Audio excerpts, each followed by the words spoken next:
इस्तिखारा की नमाज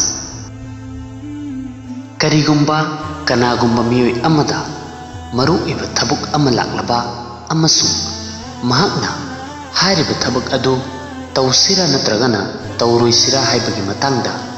अरेपा वफम अमा खंगबा ngamद्रबा अदु ओइरबदी महाक इस्तिखारा तौगदबनी। इस्तिखारा हाइबगी अर्थदी अफबा निजबा हाइबनी हाइबदी महाक की थबुक अदुदा अल्लाह ताला दगी खैर अमसुंग अफबसिंग अदुगी दुआ तौगदबनी अमसुंग मसिगे नियम पैगंबर सल्लल्लाहु अलैहि वसल्लमना असुमना ताकपीरमी मदुदी रकात अनि नफल नमाज सोलबा मतुंगदा पुकनिंग चंगना मसिगे दुआ असी सोनगदबनी। अल्लाहुम्मा इन्नी अस्तखीरुका बिइल्मिका व अस्तक़दिरुका बिक़ुदरतिका व अस्अलुका मिन फ़ज़लिकल अज़ीम फ़इन्नका तक़दिरु वला अक़दिरु व तअलमु वला अअलमु व अंत अल्लामुल ग़ुयूब। अल्लाहुम्मा इन कुन्ता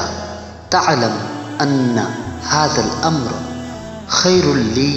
फ़ी दीनी व मआशी व आक़िबती अमरी फ़क़दिरहु ली व यस्सिरहु ली सुम्मा बारिक ली फ़ीही व इन कुन्ता तअलमु अन्न हाज़ल अम्र शर्रुल ली फ़ी दीनी व मआशी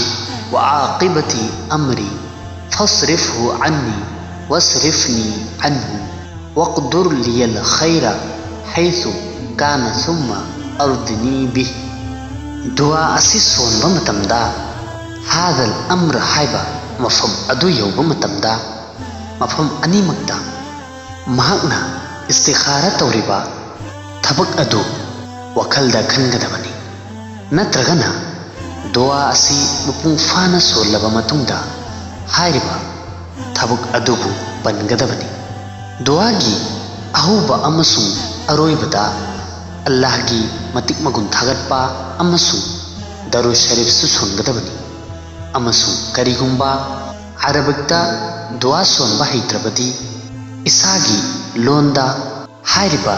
वरोसिंग असी हाइगदबनी। इस्तिखारा की नमाजदा करंबा सुरा सोनगनी ख्वाइदगी हेन फबदी इस्तिखारा की अहुबा रकातदा सुरा काफिरून अदुगा अनीसुबा रकातदा सुरा इखलास सोनगदबनी। करीगुम्बा नमाज सोनबगी मतम फंगद्रबदी इस्तिखारा करमना तौगनी करीगुम्बा मरम अमदगी नमाज सोनबगी मतम फंगद्रबा अदु ओइरबदी सुकनगी दुआ खक्की मतिंगदगिसु इस्तिखारा तौबा याय हाइबदी मपुंग फाना पुकनिंग चंगना इस्तिखारा की दुआ असी सोनगदबनी। इस्तिखारा कयारक तौगनी ख्वाइदगी हेन फबदी इस्तिखारा असी नुमित तरेतनी फावबा तौगदबनी अमसुंग करीगुम्बा नुमित तरेतनी सूरबा मतुंगदसु नाकल अमगी माइकैदा पुकनिंगदा लुमधबा फावद्रबदी लेप्तना अदुम इस्तिखारा तौगदबनी। इस्तिखारा तौरबा मतुंगदा करंबना फै हाइबा करमना खंगनी। शेख खरन इरी मदुदी इस्तिखारा की दुआ सोलगा किबला की माइकैदा वजूगा लोइनना तुंगदबनी करीगुम्बा मंगदा अंगौबा नत्रगना असंगबा उरबदी हाइरबा थबुक अदुदा अफबा यावरी हाइबा असी खंगदबनी अदुगा करीगुम्बा अमुबा नत्रगना अंगांगबा पोटलम अमा उरबदी हाइरिबा थबुक अदु अफबा ओइदे हाइबा खंगदबनी अमसुंग मदुदगी हिंगदबनी हाइना तौबतबु हाइरिबा वफम असी सुकनगी वखलना सागतबा वफमसिंग असिंगबददी थमोइदा लुमथरिबा वफम अदुदा येंगदबनी। इस्तिखारा तौरबा मतुंगदा मियोय अदुना महाकी थमोइदा येंगदबनी मदुदी महाकी थमोइ अदु करंबा नकंदा हेना लुमथै हाइना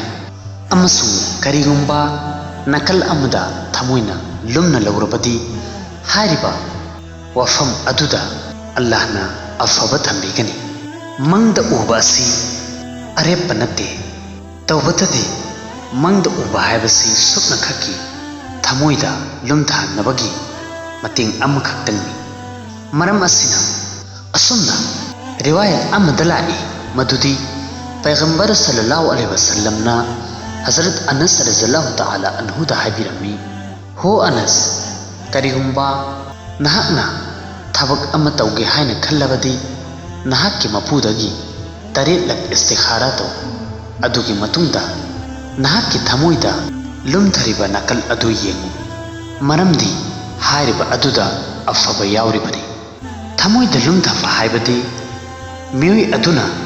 थबक असि तौबदा फगनी नत्रगना फरोई हायबगी मतंगदा वफम अमदा लुमना लौरबा हायबदी